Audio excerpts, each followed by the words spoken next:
సుందరకాండ పారాయణాన్ని విన్నవారికి చదివినవారికి ఆ హనుమంతుడు సకల జయాలను శుభాలను ఐశ్వర్యాలని తప్పకుండా కలుగజేస్తాడు. కాబట్టి మీరు కూడా నాతో పాటు ఈ సుందరకాండ పారాయణం చేసి ధరించండి. శ్రీమద్ రామాయణం సుందరకాండ 47వ అధ్యాయము. రావణుని చేత ఆజ్ఞాపింపబడిన 7 మంత్రుల కుమారులు అశ్వములు కట్టిన రథములు ఎక్కి హనుమంతుని మీదకు యుద్ధానికి బయలుదేరారు. వారు కూడా సామాన్యులు కారు, మహాబలశాలురు. వారంతా ధనుర్బాణములను ధరించి ఉన్నారు. వారి వెంట పెద్ద సైన్యము బయలుదేరింది. 7 మంత్రుల కుమారులు ఉత్సాహంతో హనుమంతుని మీదకు యుద్ధానికి బయలుదేరారు. వారి తల్లిదండ్రులు బంధువులు మాత్రం జంబుమాలి వంటి మహావీరుడే హనుమంతుని దాటికి తట్టుకోలేక మరణించాడు, వీళ్ల గతి ఏమవుతుందో అని ఆందోళన చెందారు. కానీ ఆ మంత్రిపుత్రులు మాత్రం హనుమంతుడిని నేను చంపుతానంటూ ఉరకలు వేస్తూ దూసుకెళ్తున్నారు. 7 మంత్రుల కుమారులు తమ తమ బాణ పరంపరలతో హనుమంతుడిని కప్పివేశారు.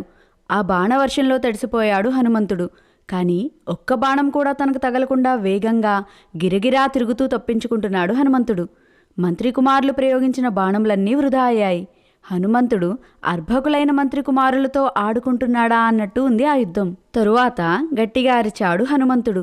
ఆ అరుపుకు రాక్షస సేన కకావికలమైంది. హనుమంతుడు ఒక్కొక్క మంత్రి కుమారుణ్ణి పట్టుకుని తల మీద వీపు మీద చేతులతో బలంగా చరుస్తున్నాడు. కాళ్లతో తొక్కాడు. అక్కడా ఇక్కడా అనకుండా ఒళ్లంతా పిడిగుద్దులు గుద్దాడు. ఆ దెబ్బలకు తట్టుకోలేక మంత్రి కుమారులందరూ పరలోకం చేరుకున్నారు. వారు చావగానే హనుమంతుడు మిగిలిన సైనికులను గోళ్లతో రక్కాడు, చీల్చాడు, పెద్దగా అరుస్తూ భయపెట్టాడు. హనుమంతుని చేతిలో చావగా మిగిలిన సైనికులు పారిపోయారు. సైనికులు చేస్తున్న ఆర్తనాదాలతో, ఏనుగుల ఘీంకారాలతో, అశ్వముల సకిలింపులతో లంకానగరము మార్మోగిపోయింది. రాక్షసుల రక్తం కాలువలు కట్టి ప్రవహించింది. ఇప్పటికి వీళ్ళయ్యారు, ఇంకా ఎవరు వస్తారో అని హనుమంతుడు తోరణ స్తంభం ఎక్కి ఎదురుచూస్తున్నాడు.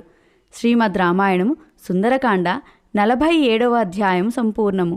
హరి ఓం తత్సత్.